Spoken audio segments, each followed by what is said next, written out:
Good afternoon and welcome to the final edition of the ICC Hour here for this season. I'm Adam Gore, the Sports Information Director and Director of Media Relations here at Itawamba Community College. I appreciate you taking time out of each one of your Tuesdays to join us here for the ICC Hour. And as always, the ICC Hour is being presented to you by our friends over at Renasant Bank. So when are you going to give me back for the pizza? Oh, personal foul. Let's give him a Renasant replay. Make a successful handoff when you transfer funds to friends and family with Zelle and the Renasant mobile app. So with this being the final show of the season, we're going to talk with ICC President Dr. Jay Allen. We'll take a look back at graduation, kind of a year in review as well, look ahead at some of the projects going on over the summer here at the college, and look forward to the future here at ICC. So we got a long conversation, but a great conversation here with Dr. Allen on today's show, so you'll be sure and stick around for that. And speaking of which, we're going to hear a few more words from our sponsors and be back with Dr. Jay Allen here on the ICC Hour on SuperTalk Mississippi 101.9 FM.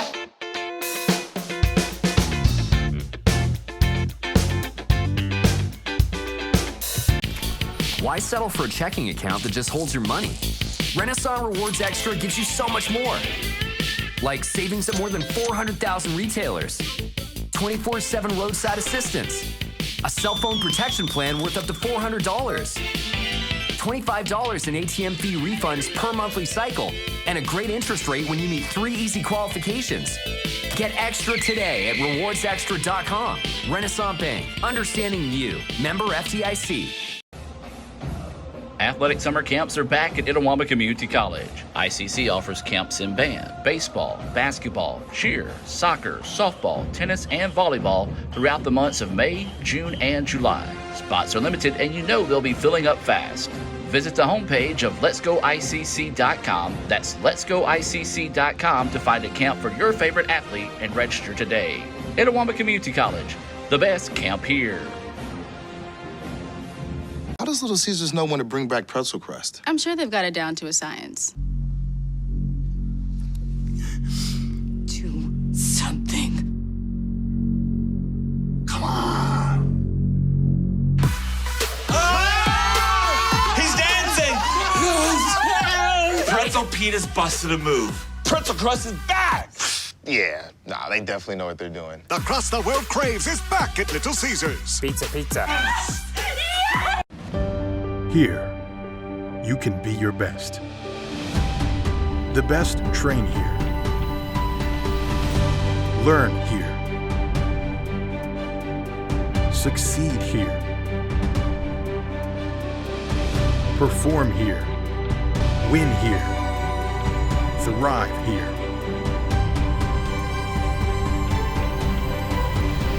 Itawamba Community College. The best start here.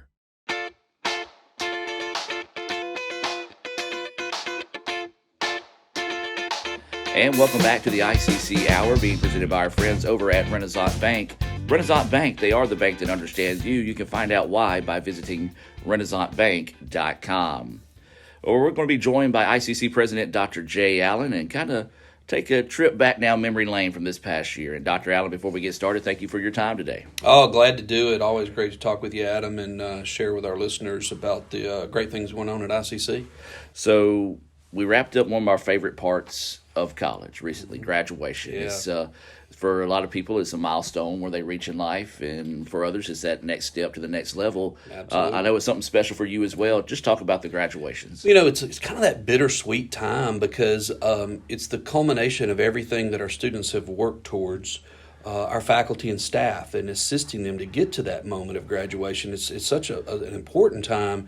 But, you know, as I look at those students that are coming across the stage and I recognize these students and I recognize the names and the impacts that they've had on our campuses, on our programs and services, our clubs and organizations and athletic fields and courts, you start going, man, how are we going to replace these great leaders, these students that have had tremendous impacts in and out of the classroom?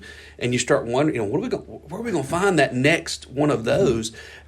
And then fall comes around, or even orientation sessions. I'm already seeing a set of students coming in that you're like, okay, we're going to have some people that are going to step up automatically. And I've met a couple at orientation. You would think they're already here. Mm-hmm. And they're just that entwined in what we're doing, ingrained in it. So that's exciting. Graduation, though, 650 plus roughly that were walking, over 1,000 graduating. That's always an exciting time to have that many people. Probably 8,000 plus folks came into town that day for the 3 ceremonies or more. Just a wonderful time for our community, our college, the local county and city with all those people coming in and out, and the families that get to celebrate with those students. What a special time. And we try to keep that ceremony to an hour. Yes. As close to an hour as we can get it one way or the other, to be mindful of their time. And we know what's most important is seeing their loved one walk across that stage, and then to be able to celebrate with them afterwards. That's what's really important. And so we try to keep it to that.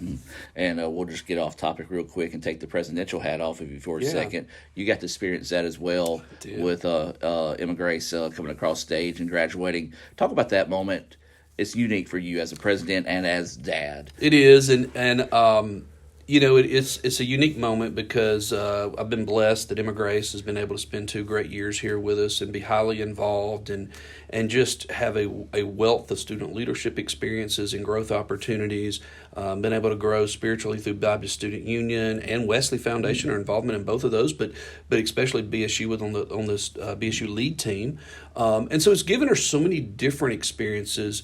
And then her experiences in the classroom, and to walk across that stage and be able to, give her the diploma and give her a hug, it's always special. And I'm excited, of course, as a father because of that, but also what's coming next and her time at Mississippi State.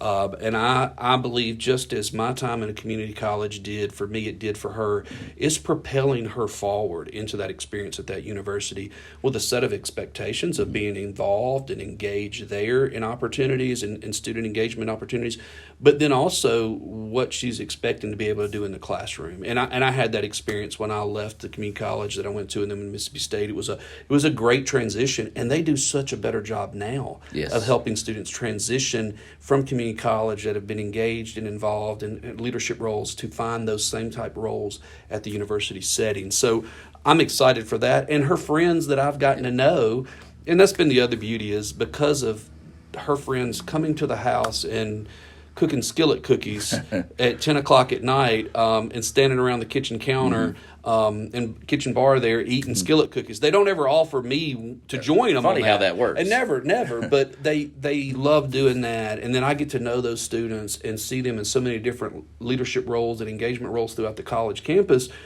that then it means even more when they're walking across the stage and knowing what they'll be taking to that university setting as well. So it reminds me of the importance of getting to know our students because they bless me and remind me why I do the tough stuff that I do. Absolutely, that's the good stuff in life. Absolutely, as we like to call it. Absolutely. Let's stay on the note of graduation. A lot of people think graduation, well, they're either going to go to state or on somewhere else. But we're also putting a lot of people into the workforce. Absolutely, and that's very important for the college right now. And it's been kind of the focus across the state as well. Just talk about that aspect of it. Well, about 30% roughly of our enrollment is as a career technical student. They're headed to ideally to the workforce upon graduation. Now, we know there's a group that will go on and take that technical degree to a university and go into a related program in many ways. Forestry Tech's a perfect example. They then can go to Mississippi State and go into forestry.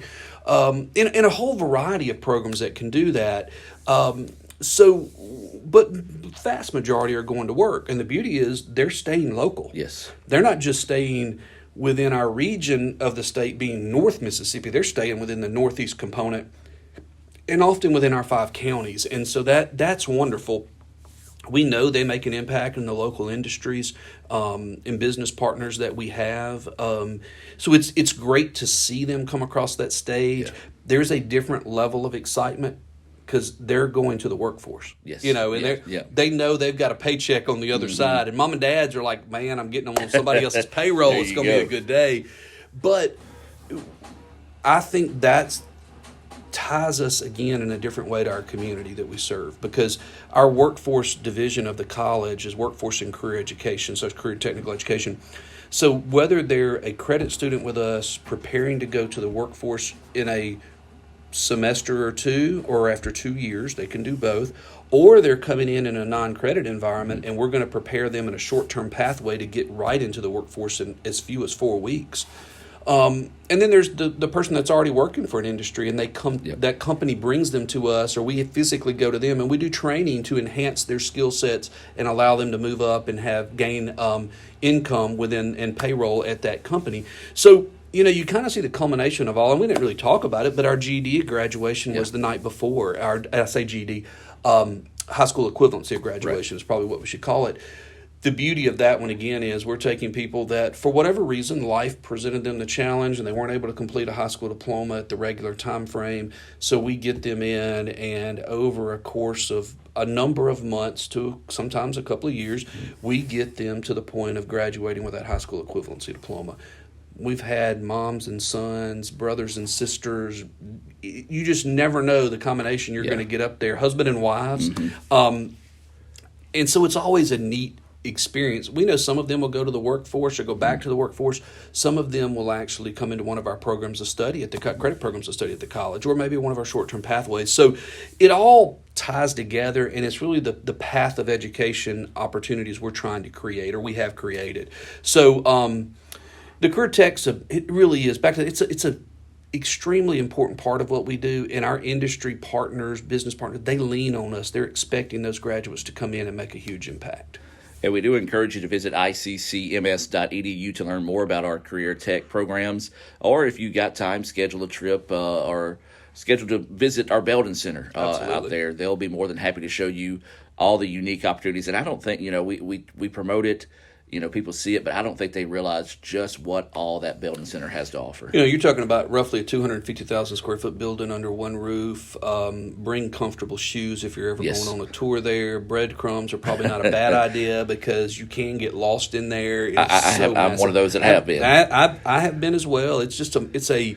But it's so impressive what occurs. The thing that we probably don't share enough, Adam, is that when you get into that building and all the great training and educational products we have in there, whether they be physical trainers or our faculty that we call trainers in some cases, but the equipment is massively expensive, but it parallels what they're going to see in the workforce. Right. It's not like we're working on 45-year-old equipment. No, we're working on current equipment, and we have to keep up, and we use our industry partners to help us through their buying power sometimes to be able to buy some of that equipment in a manner we can afford. But they're going to make unbelievable salaries on the back end. Yes, they are. I mean, we're talking people that are walking out the door with $50,000 a year jobs, and within a year or two, they're making $80,000. It's unbelievable. Yes. And so it is not perhaps the career tech that people thought of old. Right. It is highly technical. It's not just because you can turn a wrench, you can complete one of these programs either. There's a large, I'm going to call it academic component in some of those because of the electronics and all of the math and things that are included in that electrical part of that. But they're so great at guiding you along through that. Yes. And so I may not be the best mechanically inclined to do some of those things, but I could handle this component. But they're able to put all of that together and get those students through, and the apprenticeship programs that are available there, so they're working while they're going to school, gives them the ability to earn and learn, and then look at the impact that makes on the back end, because the company A knows they want them, and the student knows whether they want to work at that company or not. And oftentimes they get a job offer, so it's tremendous opportunity. And once again, that's iccms.edu to learn more about our CTE programs over there at the Belden Center.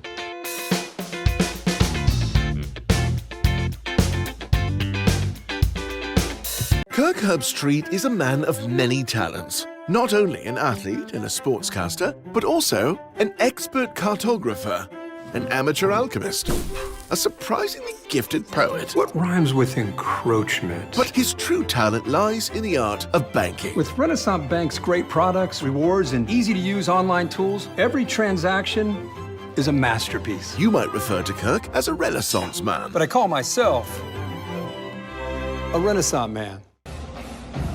Athletic summer camps are back at Itawamba Community College. ICC offers camps in band, baseball, basketball, cheer, soccer, softball, tennis, and volleyball throughout the months of May, June, and July. Spots are limited, and they'll be filling up fast. Visit the homepage of letsgoicc.com. That's letsgoicc.com to find a camp for your favorite athlete and register today. Itawamba Community College, the best camp here. Ever since we opened our doors in 1964, Davis Ford in Fulton has been committed to providing the highest level of customer service and customer satisfaction. That level of commitment is shown in our 18 Ford President's Awards for overall customer experience. Whether you're looking for a tune-up, a trade-in, or a new F-150, the team at Davis Ford is here to serve you. Come see us today in Fulton. Call us at 662-862-3711 or visit us online at davisfordsales.com. Davis Ford, small-town dealership, small-town prices. Tomorrow. Tomorrow is what we anticipate, what we work for, what we want to improve. At Itawamba Community College, we offer the courses, pathways, and the training that can help turn your vision of tomorrow into a reality. So why wait? Your tomorrow can start today at Itawamba Community College. The best start here.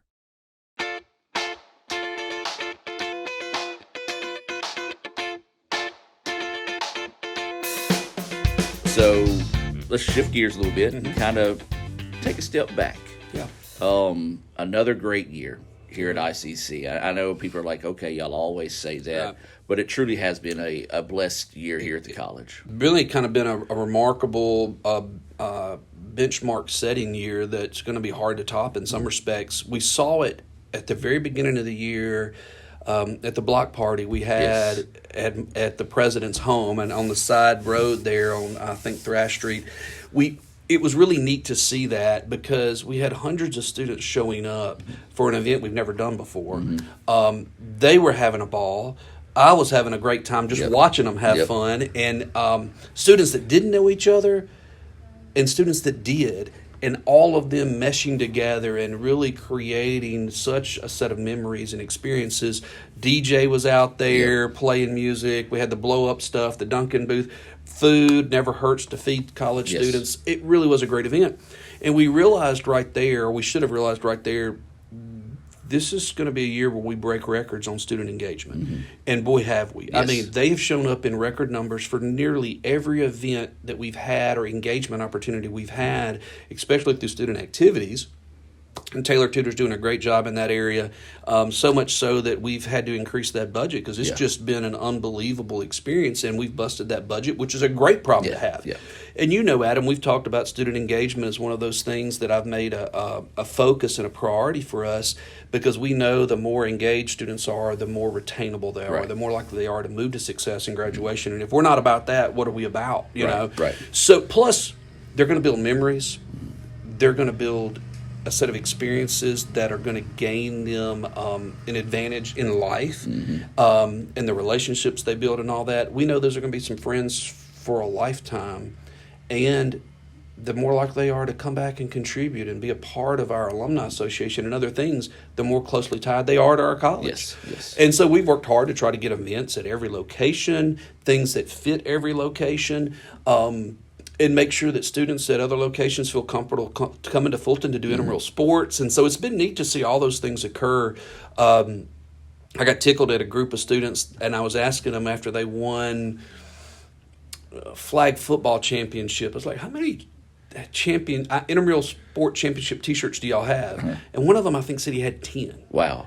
And I knew that they had won a lot. And it's so interesting to watch. And it's not always the same set that's playing with that group, but it's neat how they've done that and all the people they brought into that fold. And so the other thing we've seen, you've probably noticed it, at sporting events, you'll see nearly a complete team there supporting another team. And so you've got a soccer team supporting a volleyball game, which is wonderful because they create a great atmosphere. They're hollering and they're chanting and they're trash talking and all the things that just kind of add to that atmosphere, but they're making it a lot of fun, which then draws in more people. And then they bring their friends. And at a basketball game to see the tennis guys watching basketball as a team, along with some other cheerleaders and other things that are coming in, simply because two of them room together. Tennis and basketball rooming together, or whatever the case may be. But they built these relationships. I see them in the cafeteria. as they're gathering together, not all of one sport, but multiple sports together. And for that matter, just students that aren't even athletes with them. And so you begin to look at that, and it creates a synergy that 2 + 2 don't equal. That doesn't equal 4 anymore. It's equaling 5 because you're getting more out of it than you're putting into it, and that's what we want. And so the small investments we make in student engagement opportunities are beginning to reap us rewards beyond what we could ever calculate, and that's wonderful. Yeah, and a large part of that is to the word of mouth advertising. That's free advertising. So I know where I'm from in Calhoun County. You know, I'll go home and I'll see some parents of kids like, you know, my kid's coming to ICC because they heard y'all do this, this, and this, or y'all offer this, and this.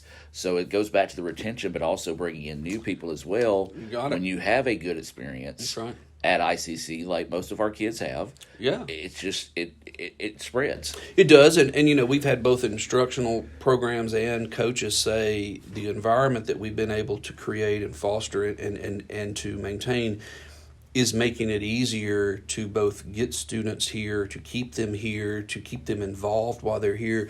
And it does. It begins to feed off of it. And I don't take the credit for that. Our team has made that happen. They've bought into that concept, and they are pouring themselves into that. And it's not just important that student activities has things. The partnership we do with BSU and Wesley for different activities, the partnership that you see occurring with instructional programs and clubs being involved. STEM clubs, a new organization. We've got different groups that are coming along. Well, we want them to not just do things together as a group, but hey, y'all play an intramural sport, play ping pong tournament, or whatever the case may be. But find your niche and that your group can be involved in, because that just adds to the experience for everybody. It's been a blessed year, really it has, and we have been amazed at the level of engagement and involvement, and then the challenge to top that next year. And it's there. We saw it with our sporting events, football as well. We learn something every year and figure out there's a better way to do something. And then sometimes it's like, we don't know how to do it any better. We're just going to keep doing it like we did. And that's okay. That's wonderful. Yeah, and a part of that comes along with all the success that we've enjoyed this year is growth at the college. One in student body, but as students, we increase enrollment, which is always a good thing. Absolutely. That means you also got to grow on campus as well. I know we've got some major projects going on over the summer that will carry us into next year. Just came off Magnolia Hall. You know, huge improvement to campus. So there's a lot of growth going on campus. So, you know, Adam, you talked about the enrollment situation. We knew that to grow, we needed to add some more residence hall space, and we added another 246 beds in Magnolia Hall, Scholar and Leaders Residence Hall. So there's some qualifications to live there. It's a separated co-ed. Just a ton of collaborative study space in there, and it's across the street from the house, from my house. So I go across there to see, are we using those those collaborative study spaces? And they are. And I went over and handed out my typical Smarties candy during exam time and checked with those students and talked to them about what they're studying and all. And we don't have enough of that on campus, so that was a way for us to add that. And students from other residence halls and that aren't residence hall students come in there to study with their counterparts as well, which is great. And I mean, some of them are going all night long and they're studying, and so it's a great opportunity. But then we look at the additions and the renovations and the remodeling that we're doing on campus. You know, we've moving campus police out of our student activity center, putting them at the back of our library facility, because we know that we have a new library and administration building coming in the future, not immediate, but it'll be a couple of years before we get that started. But we're working on those plans, and so the library is willing to give up some space because they knew they could do that because it's temporary. But campus police will be moving in there, put a new wall up, and they already had an entrance in the back of the building to a parking lot that works really well for that. So it's a logical spot. Student activities goes under renovation. Should have already happened, but because HVAC equipment, the air conditioning units are hard to get, it's a 50-week lead time on that. So instead of starting at Thanksgiving, we will start that sometime in August, probably late August is when that will actually start. So we'll spend pretty much this whole year in a makeshift student activity space. which is a challenge, but we're going to meet that challenge. But that'll get renovated, and I think you've seen some of the images of that. It's going to be an unbelievable renovation that is much needed. Yes. In one of our older buildings, probably one of our oldest buildings on campus, both in appearances, the finishes, the HVAC system that was in really bad shape, lighting, sound quality, the whole 9 yards. The grill gets a renovation and an improvement and increasing some space there that will offer, I think, our students even more opportunities. And so we hope that it be a building that will serve all of our students and really pull them into that environment. There'll also be a really neat space at the back of the building, out the back side of the building, with a covered porch area, covered gathering space area with tables and chairs, fans, TVs, kind of a sports bar feel, with then artificial turf area. And that area is a wrought iron fenced in with brick column area that will be used again for student engagement opportunities. They may be playing cornhole out there to just about anything. It's really going to be neat. So that's a huge improvement. Of course, our student academic and student center at our Tupelo campus is still growing in its use. It's unbelievable, that addition to the campus there at Tupelo. We will begin to renovate those other spaces that we've vacated that because of that new building, to improve those as well. And we're still trying to figure out the best way to make all of that work and make use of the space that we have. Belden has been getting renovations to some unused space, you might call it, or space that had been used for one purpose that no longer is needed. So we've created 4 labs that are now connected to 4 classrooms. And so that's a huge improvement there, and they're really large lab space, so they can literally walk out of the classroom experience straight into the lab experience. And so that's going to be great in our industrial maintenance technical program there. And of course, our workforce students will use that as well. Ben, back here at Fulton, we will also continue to make renovations. We've just replaced HVAC in our 2 oldest residence halls, I guess you would call it, Monroe and Monroe Annex. And so we're proud to have that air quality so much more improved, just quality of life that will be improved there. And we've got some plans for Monroe to try to make a few more changes that I think will really help that building be a little more sought after. We have an energy management project that we're getting ready to close the deal on that will help us go to LED lighting all over campus, which will greatly improve light quality outside our buildings, and parking lots and the like. But it will also save us money. But the other part of that is that it will begin to repair and replace HVAC systems that are on their last leg or on borrowed time. Air quality is really lacking. So we're hopeful that will make a huge impact for us across all 3 locations, multiple buildings. It's going to be really neat. Now, some people will never know what happens. That's what I was going to say. Those are the stuff you don't. You might see a big building like Magnolia Hall going up, but it's the little things you don't see. And if your air is working today, you just don't realize how bad it is. You may know it's not working real great, but when we can improve that air quality, not just the functionality and the temperature, but the actual quality of the air that we're providing folks to breathe in that building is important. And so we'll do those things. We'll plan that. Some of that will probably take at least a 2-year time frame just to work around instructional schedules. So we'll work through that. We have our summer camps that come in, 500 plus band students from all across our area. We have to work around those schedules. Our auditorium renovation has been unbelievable in the Fine Arts Auditorium. We continue to see the impact of that, working on plans for renovation, some other spaces down there that I think will help as well. So it's a constant level of improvement. Money and time will solve most of our problems. We rarely have enough of either one. You're right on that. But and the student activities building, a perfect example of the time. We had the money, we got the project, but unfortunately, 50-week lead time pushed everything back. And so those are the type of things we work through. Softball, tennis complex construction. I don't call it a renovation, but you really can't call it a renovation when you tear down a really bad press box and stands. And I had somebody ask one day, why do you do that site before, say, another site, another sports site? Well, anytime we can solve 2 sports teams' challenges at once, it's a no-brainer. Right. And so we will be building a set of grandstands that are much more appropriate and will provide a much better viewing experience. And they'll have party decks up at the top. We modeled that after what we saw at Ole Miss and what they had done with some party decks and all. And then below that and behind it will be locker rooms for tennis, men and women's, softball, as well as some combined space that they'll share for laundry room, training space, and the like. And then there'll be an entrance that goes up to the press box. And as you well know, that's much needed there. So that'll be a much needed improvement.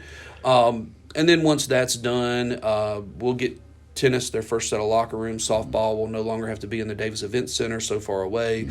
And then we'll turn our attention. We'll begin looking at what we can do at baseball. We still want to get lights on soccer.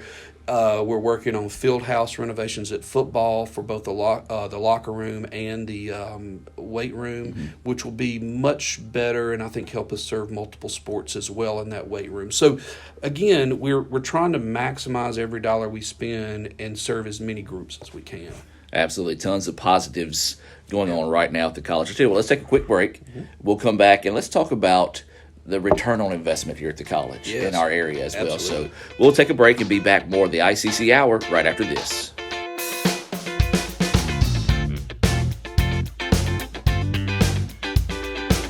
Kirk Herbstreit is a man of many talents, not only an athlete and a sportscaster, but also a maestro of the clarinet, a famous speed solver, Piece of cake. a noted cheese connoisseur.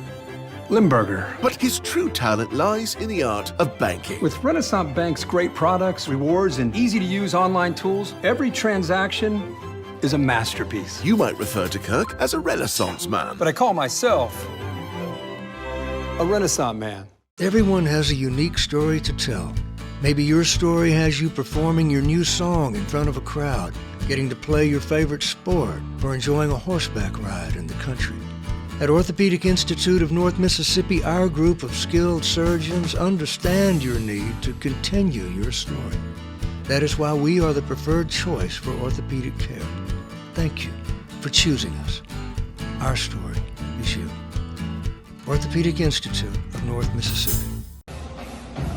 Athletic summer camps are back at Itawamba Community College. ICC offers camps in band, baseball, basketball, cheer, soccer, softball, tennis, and volleyball throughout the months of May, June, and July. Spots are limited, and you know they'll be filling up fast. Visit the homepage of letsgoicc.com. That's letsgoicc.com to find a camp for your favorite athlete and register today. Itawamba Community College, the best camp here. Today tastes like a home game, like a huddle. Tastes like we're bringing the heat, and like a front row seat.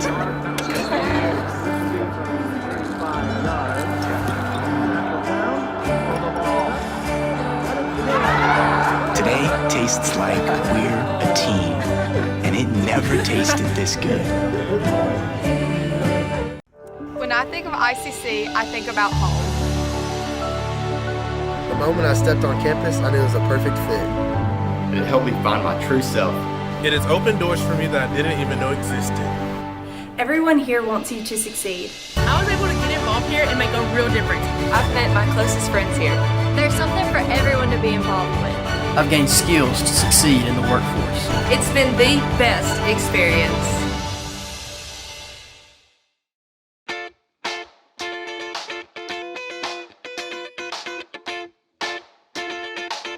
And welcome back to the ICC Hour here, being presented by our friends at Renasant Bank. Renasant Bank, they are the bank that understands you. You can visit renasantbank.com to find out why. Now, this is our final ICC Hour of what we're going to call the year. We're going to take a break over the summer. So we do want to encourage you to visit iccms.edu, where you can find out how you can register for classes and how you can become the next member of the ICC family. Of course, you heard a lot of positives before. We're going to talk about even more positives now as we're talking with ICC President Dr. Jay Allen. And Dr. Allen, as we left the show, we talked about those investments being made in the college. And I know you've got a plan to kind of this summer, show the ones that are investing in the college what their investments or the return on investments are how they're going. So we've been making some trips around with our county supervisors, spending a little time with them, talking about thanking them for their support. Not everybody really understands this, but in Mississippi community colleges, we really have three major funding sources, I'm going to call it. The first is our state appropriation. So what we receive from the state, which is a reimbursement for enrollment. So it's a full-time equivalency enrollment-based formula. And it's fairly complex, but we get that. Then you get support from our students because they pay tuition because we don't receive enough from the state to cover all of our costs. So you pay tuition. That covers the next part. And then we also, of course, there's federal dollars that come in the way of Pell Grants and student loans, but those really flow right through us, straight to the student. And then obviously their tuition's paid from that and fees and the like. Well, the third really big group is our counties. And so the supervisors, the 5 supervisors in each county, provide millage to the college, and we're at full millage in our counties, and that's just tremendous. Nowhere else in the state's really like that. But they provide us just around $10.6 million in financial support.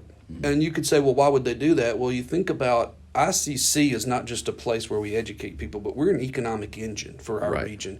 And what we're providing and training for in the educational academic classroom is just one part of it. But when you look at our career tech, our workforce training, the impact we're making on salaries that are able to be earned locally, so many of the students stay local, the training that we're able to provide companies that helps them to grow, to sustain, to stay here, but also to begin to increase in size and add components, and then to attract new companies. There's a new company on a monthly basis visiting our Belden Center, looking at what we can do, have done, will do, and that's great. So all that being said, $10.6 million comes in from our 5 counties.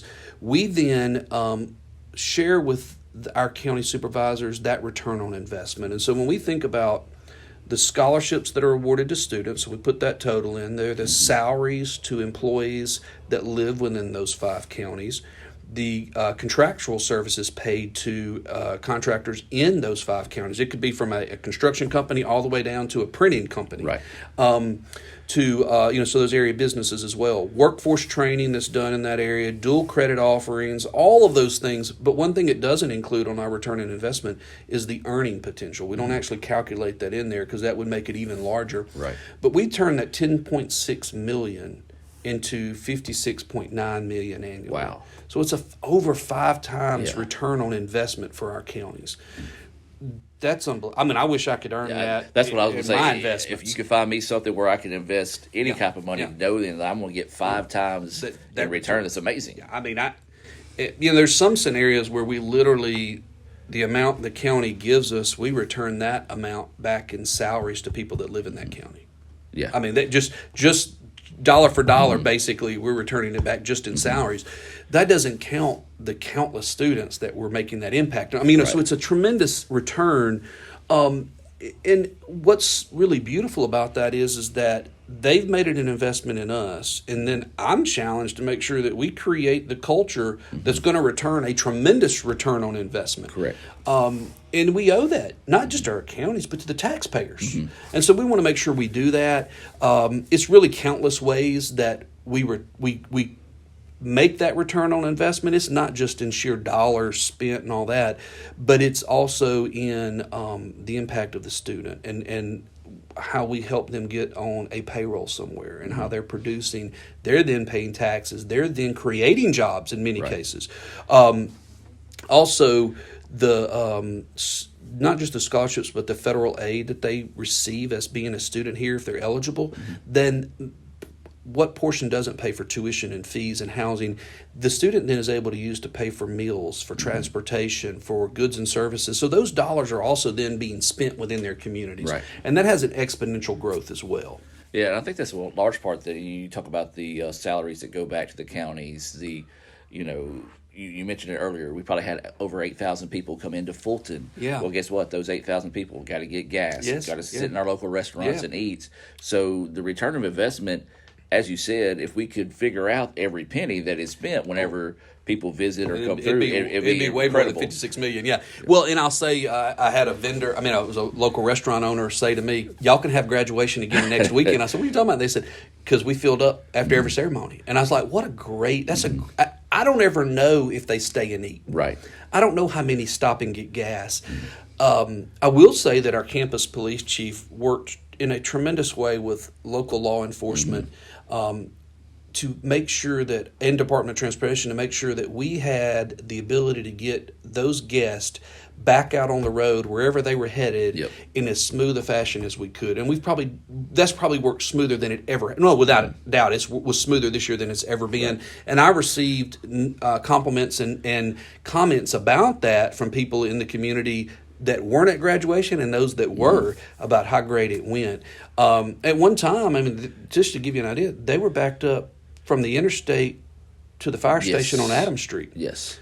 That's a long way. I live on the other side. That's correct. That's correct, yeah. So, we have to keep that in mind. While we all love having everybody in town, we know it creates a challenge at the same time. I eat at one of our local restaurants as well, and the guy that's up front, or the manager of it, he always asks, okay, tell me when baseball's coming to town, maybe football's, give me the schedules. That way I know I need to bring in 3 extra workers. So, well, and you mentioned Renasant Bank, and I thought about this. You have a number of sponsors for different sporting, for our streaming, heavily watched stream. It's amazing how many people watch our athletic streaming of events and all. But for so many different places on campus, their sponsorships, and we appreciate the sponsorship so much. But it reminds me how important it is that they get that word out to our guests so that when they're in town, they're going to stop and eat. And some places are very easy to see. Some are a little more off the beaten path, and you got to know they're there.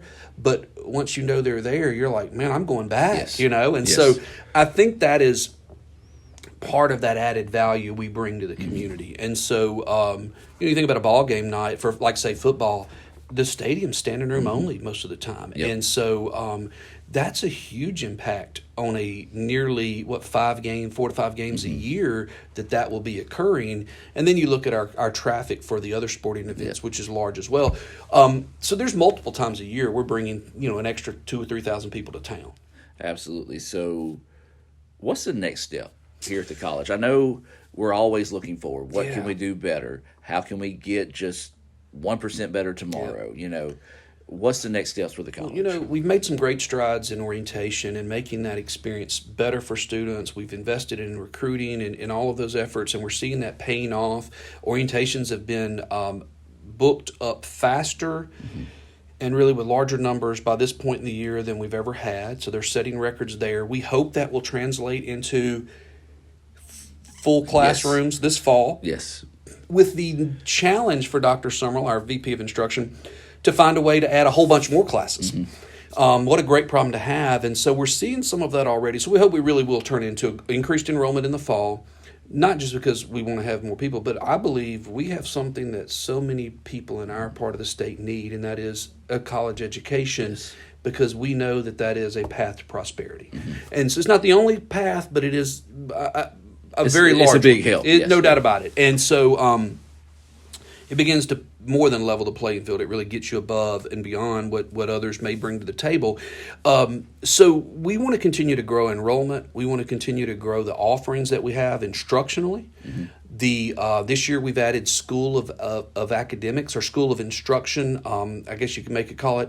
But what we've done is we've said, hey, students don't have a cohort. So we've created a School of Education, a School of Business, a School of Career. And so we've got 5, 6, 7 of these throughout the college that give students that cohorting opportunity, the ability to gather as a group and have speakers and to have people share with them, and bring in business leaders and the like, bring in recruiters from these universities that want to make sure they know about those colleges of that particular comparison in the university setting. So that's an addition we will really grow into this fall. I mean, it's going to really come alive even more this fall. Those are the type of things we got to continue to do. And then that we're growing the more collaborative study spaces. We're taking advantages of what students are looking for. We continue to grow what we're doing in the cafeteria at both Tupelo and at Fulton. It can't just be the status quo. We got to get better every year at what we're doing. every sporting event, every streaming opportunity. We just want to take it to that next level, and that's the challenge that I always throw out, that we should be a little better today than we were yesterday. And if we'll do that on a daily basis, it'll be amazing when we look back 6 months, maybe less, but a year for sure, at what we've been able to accomplish. We're going to fail sometimes, but failure's okay. It's an option. But it's what we learn from that failure is what's important. And how do we get better and then not have that same failure again? But I can guarantee you, if we're not failing at something, we're probably not really stretching very far to do some great things. And that's how we're going to accomplish great things, is really stretching and getting out there. Barry Emerson, with our VP of Workforce and Career Education, continuing to add new programs, replace equipment. Our Tanya Vaughn is our Dean of Health Sciences, adding new programs there where appropriate. Diagnostic medical sonography is a new one we've added. We want to continue to look for what's next. They're very expensive to add, but what is that next investment we need to make and plan for? And then what equipment do they need to continue to grow the programs we have to date? So that gives you an idea. Yeah, I've got a buddy of mine that works in higher education out in Utah, and we announced the School Loves, as I call it. And, of course, he used to be at Ole Miss. And when he reached out to me, he's a self-proclaimed education nerd. And he goes, man, this is great. He's like, this is y'all meeting those kids, to bridging that gap of going to the next level, so they have that confidence to be successful. And I know it's one of those things that we can take pride in, because if you look at the stats, kids that come from ICC are normally very successful on the next level. So you talk about that success, and I just want to add this in our new budget that we'll actually be proposing to the board here pretty soon. It's important that we continue to grow in our support structure. So in my 6 years, we started on a shoestring budget with instructional support services. I mean, really, we kind of just cannibalized what we had to make that happen, to see if it would work as an experiment, and it did. So we've continually invested in that, and that's a set of services that help students to meet a challenge that they're struggling with. And it could be that we know they're not as prepared as they should be coming in, or they struggled once they've got here, and so we're going to put them on a path to success. Now, they've got to respond, and they've got to step up to the plate and take advantage of what we're doing and helping them do. But we see great gains in that, and so we are continuing to add to that set of opportunities. Our Man Up program, which is focused on minority males, that has been funded again through Woodward Hines Education Foundation. We've hired a new director of that. I'm so excited about what they'll be able to continue in that program and do. But then also, and that's really about making them successful both in and out of the classroom. And then we're going to add a new academic support program, and this is going to be a group of students to hopefully prevent them from being in academic probation or suspension. So as they get into an academic warning scenario because they are just not performing as they should, they're capable to, but they're not doing that, we're going to give them some wraparound services to where we can hopefully get them on a path to success and off of a path of risk. And so that's going to be a new investment. It cost us some dollars, not a lot of dollars, some salary dollars, basically to get the right person in place. But we've also invested in the past year for both a English, we have supplemental English and then English tutor, but then we also have math tutor. And then we've added a science tutor, because what we need is that ability to make sure students have, even in a chemistry class or a biology class, they're qualified to be in the class, but they may run into a challenge academically, and they're not quite getting all of it. So we have a person that can provide some tutoring services to help them get back on track. And so we want to continue that.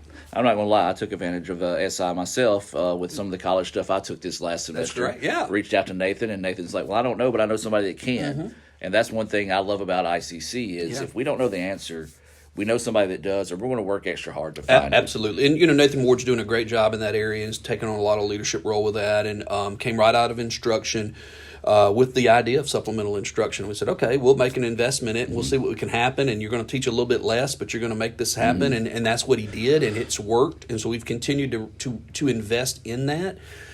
Those are the successes that we want. Our university partners are doing supplemental instruction. We talk with them about that. We tie our instructional support services, obviously, to our athletic programs. And coaches really lean on that to make sure their athletes are going to be qualified for the next season. And so that's what we do because we want every student to be successful. Absolutely. Well, Dr. Allen, as we wrap up the interview, I know we've talked a lot longer than we have anticipated, but I'm not going to open the floor to thank yous because, as always, we tend to forget people. But just some final thoughts as we wrap up this final ICC Hour of the year. Well, Adam, the thank you really should be to our faculty and staff. There is no way we get to do what we do without a tremendous set of leaders, scholars that are pouring themselves into students every day. It doesn't matter if you're in maintenance and grounds, janitorial. We can't teach in a building if it's not safe, secure, clean. Campus police, we can't live without them. They're keeping us in a safe environment, planning for the hopeful never incident that might occur, to where we're prepared for that if it does, to keep us all safe. We've got so many people that are not only looking at today but looking ahead, and they're doing it in and out of the classroom. They're doing it in all the wraparound services. That's what we've got to do, and we got to. I thank those individuals because we couldn't do it without them. Right. And if I have to come up with every good idea, we're in trouble. We're in bad trouble. Yeah. And it's so great when we see people bringing an idea to the table, leaning in, pouring in themselves to that. Oftentimes they're doing it with no extra compensation. It's just, can we make this work? Let's see. And they try it, and it works. Or if it doesn't work, we back up and punt. That's what I appreciate the ICC employees doing time and time again. And they're staying experts in their field. They're staying connected to university partners or to industry partners so that we make sure that what we're producing in a student is what they need for the next level, work or university setting. Absolutely. Well, Dr. Allen, I appreciate your time today. It's summertime, but it's not a slow time for us. Just changes gears. To say just switching gears. Gets hotter, but parking's easier. Yes. But I look forward to next year, another successful year at ICC, and want to personally thank you for your leadership on behalf of everyone as well. So thank you, and hey, just remind everybody to keep an eye out for summer camps. Those that have students that aren't college age yet. There's a number of summer camps that are out there at the college that are wonderful, and it's all on the website. Absolutely, you can visit iccms.edu or Let's Go ICC to find out more information. We'll be back and wrap up the ICC Hour here in a minute on SuperTalk Mississippi.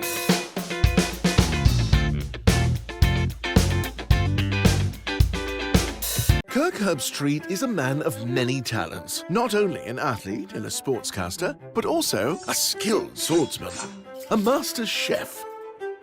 Needs more lavender. A wonder at word games. 2 tries. Every time. But his true talent lies in the art of banking. With Renasant Bank's great products, rewards, and easy-to-use online tools, every transaction is a masterpiece. You might refer to Kirk as a Renaissance man. But I call myself a Renaissance man. This broadcast is being brought to you by Renasant Bank, Little Caesars in Fulton, Tupelo Coca-Cola Bottling Works, the Orthopedic Institute of North Mississippi, Davis Ford, First American National Bank, TM Realtor Agent Ricky Murphy, Max Home, the ICC Baptist Student Union, Cagle Eye Center, Bank Okalona, Sam's Town Market in Manatee, State Farm Insurance Agent Brandon Poland, the ICC Wesley Foundation, the ICC Foundation and Alumni Association, and donations to the Sports Information Indian Club from viewers like you. That's home. That's just like the Ravens. That's just like Pahokee, Florida. That's my second home. I got my degree from there, my first degree, college degree. It's part of my heart, it's part of my soul, it's part of my spirit. And it's everything. Itawamba Community College, baby, it's everything. It shaped me up to being a great man because it was part of the journey of me becoming the young man I am today. And it's home, man. That's it. Like, I could go there and lay my head down without no problems. Itawamba Community College, the best start here.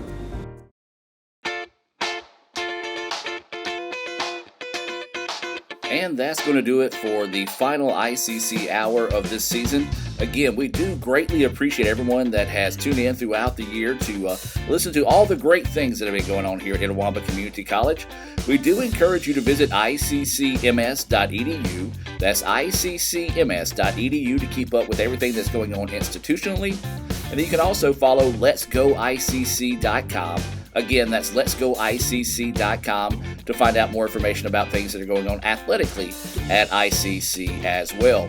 We're available on social media at Itawamba CC. That's all one word, at Itawamba CC. And again, for athletic updates, even though we don't have a lot of those during the summer, you can follow us at Let's Go ICC. We do want to say a special thanks to Kim Deal and all the company there at SuperTalk 101.9 FM for allowing us to grace you on the airways for the last 8-9 months, I think. Actually 10 months. So yes, we do appreciate that. If you happen to miss any parts of today's show or any previous shows, you can go back and watch and listen to those on our YouTube channel. Just simply search the ICC Hour on YouTube as well. Don't forget to hit that subscribe sign as well. Thanks to Renasant Bank for sponsoring the show and all of our other great sponsors you've heard throughout the day. And we'll see you back here in August when we start the ICC Hour back here on Super Talk Mississippi 101.9 FM. Have a blessed day, and as always, roll Tide.